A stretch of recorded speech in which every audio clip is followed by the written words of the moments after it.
Break के बाद स्वागत है आपका। पहाड़ में बीजेपी ने 5 सीटों पर बम्पर जीत हासिल की है। वहीं सीएम धामी ने जीत के लिए जनता का आभार जताया। मुख्यमंत्री ने कहा कि जनता ने बीजेपी के कामों पर मोहर लगाई है।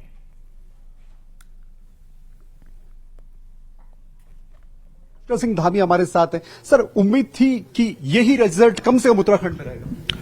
निश्चित रूप से देखिए, जिस प्रकार से आदरणीय प्रधानमंत्री मोदी जी का देवभूमि उत्तराखंड की जनता के साथ लगाव है, हमने पहले ही कहा था कि उत्तराखंड की 5 सीटें भारतीय जनता पार्टी जीतेगी। मोदी जी को प्रधानमंत्री बनाने के लिए 5 कमल यहां से दिल्ली जाएंगे, 5 कमल यहां से दिल्ली जा रहे हैं। ये जो रिजल्ट है, आपको लगता है ये रिजल्ट मुख्यमंत्री पुष्कर सिंह धामी के काम पे है, प्रधानमंत्री के नाम पे है, या कांग्रेस कह रही है कि आपने हिंदू मुस्लिम में इस तरीके से बांट दिया देवभूमि को कि हिंदू एक तरफ हो गए, मोमडन यहां है नहीं, इसलिए बीजेपी जीत रही है?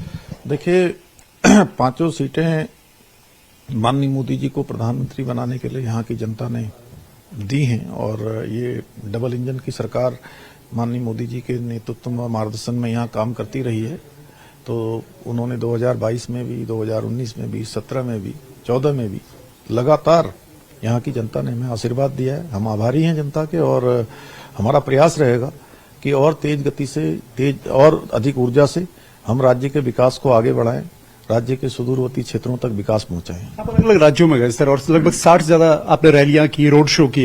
जो रिजल्ट आज सामने पे है, न्यूज 18 आप देख रहे हैं, वो रिजल्ट एक्सपेक्टेड रिजल्ट है या 400 पार का एक जो बार बार बीजेपी दावा करती रही वो यहां पर नहीं हासिल हुआ? नहीं, देखिए, पूरा आदरणीय प्रधानमंत्री मोदी जी के नेतृत्व में एनडीए गठबंधन देश की जनता के सामने गया और देश की जनता ने बहुमत दिया है एनडीए देश की मोदी जी को प्रधानमंत्री बनाने के लिए और पूरा एनडीए जो है पूर्ण बहुमत की सरकार बना रहा है। बीजेपी की इस परफॉर्मेंस से आप अपनी परफॉर्मेंस से संतुष्ट हैं उत्तराखंड? ये उत्तराखंड के सभी कार्यकर्ताओं का भी मैं धन्यवाद करता हूं, सभी हमारे देवतुल्य मतदाताओं का भी धन्यवाद करता हूं कि उन्होंने हमको 5 सीटों पर माननीय मोदी जी को प्रधानमंत्री बनाने के लिए यहाँ की 5 सीटें भारतीय जनता पार्टी के 5 कमल खिलाए हैं। हर जीत का जो भी अंतर रहेगा उसकी समीक्षा करेगी पार्टी, चाहे अंतर 2 लाख का रहे, 3 लाख का रहे, 80,000 का रहे।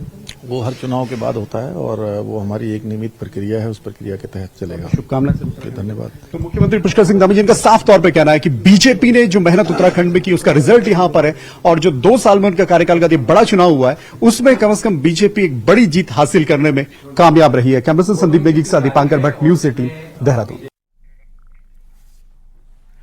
हरिद्वार सीट पर कांग्रेस की हार के बाद हरीश रावत काफी निराश नजर आए। उन्होंने कहा कि भाई इस तरह के परिणामों की उन्हें उम्मीद नहीं थी। हरीश रावत ने कहा है कि परिवर्तन की हवा चली लेकिन उन्हें हम कुछ विधानसभाओं में नहीं ले जा सके।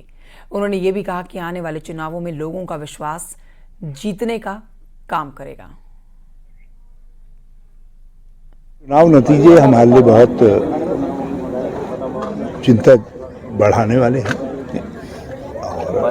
मुझे भी निराशा हुई।